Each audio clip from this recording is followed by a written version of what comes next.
আসসালামু আলাইকুম ভিউয়ার্স, আশা করি আল্লাহর রহমতে ভালো আছেন। আজকের ভিডিও টপিক হলো জিডি বা সাধারণ ডায়েরি। আমরা বিভিন্ন প্রয়োজনে জিডি বা সাধারণ ডায়েরি করে থাকি।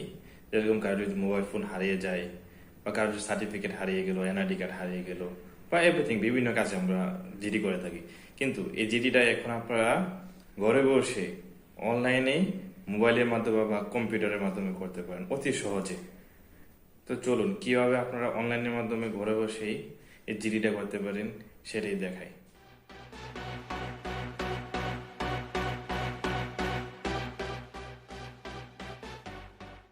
গুগলে গিয়ে টাইপ করবেন gd.police.gov.bd, তারপরে সার্চ দিবেন।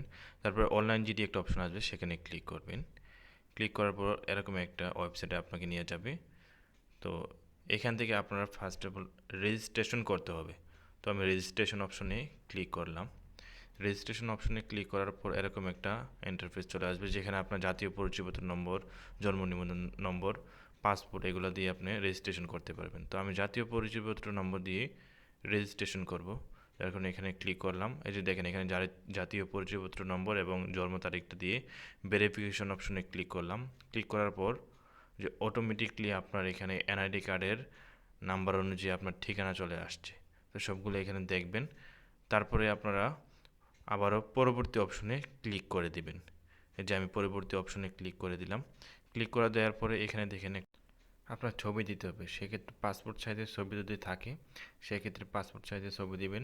তা না হলে যে কোনো একটা ছবি দিলেই হয়। তারপরে এখানে ছবি সিলেক্ট করার পরে এখানে দেখেন সিগনেচার চাচ্ছে। সেক্ষেত্রে আপনারা সাদা পেজে সিগনেচার করে সেই সিগনেচারটা ছবি তুলে এখানে দিয়ে দিবেন।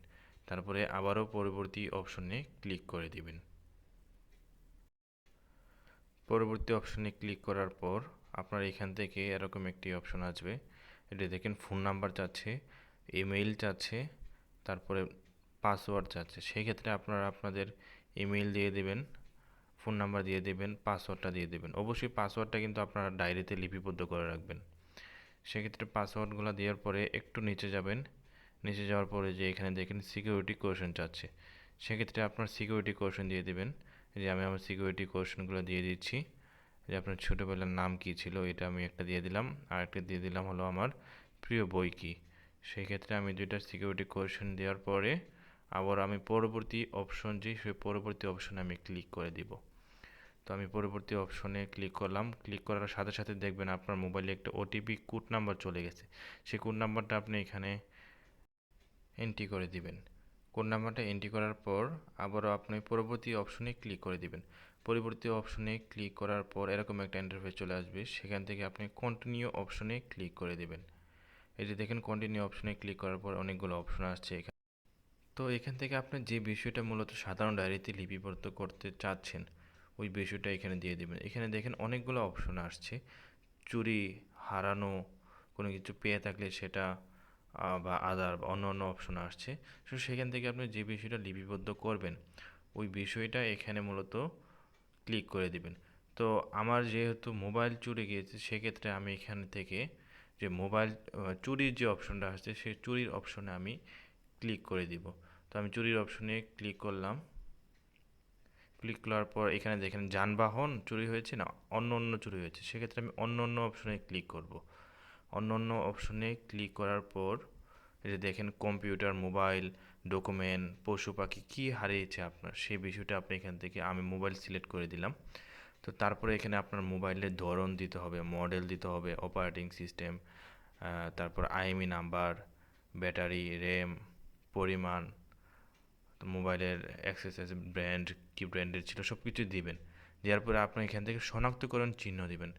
এখানে শনাক্তকরণ চিহ্ন কি, এটার কালার কী ছিল, সেখান থেকে আপনার যে মোবাইলের যে কালারটা ছিল সেই কালারটা আপনি এখান থেকে সিলেক্ট করে দিবেন। তারপরে ফোনের বক্সের যদি ছবি থাকে, ছবিটা দিয়ে দিবেন। না থাকলে দেওয়ার প্রয়োজন নেই। মেমোর ছবি থাকলে মেমোর ছবিটা দিয়ে দিবেন। তারপরে এখানে আছে যে শনাক্তকারী চিহ্ন, যদি থাকে তাহলে এটা আপনি লিখে দিবেন কী শনাক্তকারী চিহ্ন ছিল।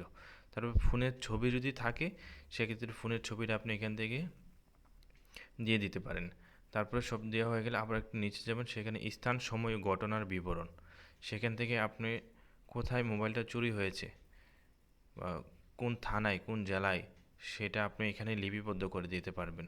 তো দেখেন এখান থেকে বিভাগ, থানা, গ্রাম, জেলা, ইউনিয়ন, স্থানের বিবরণ সব কিছু চাচ্ছে। সো সেখান থেকে আপনারা সব কিছু দেওয়ার পর তারপর তারিখ দিয়ে দিবেন কত তারিখে, তারপরে সময় দিয়ে দিবেন কয়টার সময়, এই সময়টা উল্লেখ করে দিয়ে দিবেন। তারপরে দেখেন এখানে একটা অপশন আসছে এন্ট্রি ফর্ম, নিজ না অন্যের জন্য। তো আমি যেহেতু নিজের জন্য করছি সেক্ষেত্রে আমি নিজ অপশনটা দিয়ে দিব। তো অপশনটা দিয়ে দেওয়ার পর ভালোভাবে চেক করে নেবেন। তারপরে পরবর্তী অপশনে ক্লিক করবেন। ক্লিক করার পর দেখেন এখানে আপনার সব কিছু ডিটেল চলে আসছে, কি কি এন্ট্রি করেছিলেন, শনাক্তকারী তথ্য, মোবাইলের তথ্য, মানে এক কথায় যাবতীয় যত তথ্য আছে সেই তথ্যগুলো কিন্তু এখানে শো করছে। তো ইচ্ছা করলে আপনি তথ্যগুলো আবারও এডিট করতে পারেন। আর যদি মনে করেন যে না, এডিট করার প্রয়োজন নেই, এখানে যা দিয়েছি তাই, তাহলে তো আপনার সাবমিট, ফাইনাল সাবমিট বাটনে ক্লিক করতে পারেন। এই যে দেখেন আমি ফাইনাল সাবমিটে ক্লিক করে দিলাম। এই যে ফাইনাল সাবমিটে ক্লিক করার পর যে দেখেন এখানে আপনার জিডির ফর্ম নাম্বারটা চলে আসছে। এই যে এটা হলো যে আপনার জিডির ফর্ম নাম্বার। এই ফর্ম নাম্বারটা অবশ্যই আপনারা লিপিবদ্ধ করে রাখবেন ডায়েরিতে। এখন যে অপশনটা হলো সেটা হলো যে এখানে একটা দেখেন আবেদন প্রিন্ট, সেক্ষেত্রে আপনার যদি থাকে প্রিন্টার থাকে আবেদনটা প্রিন্ট করে নিতে পারেন।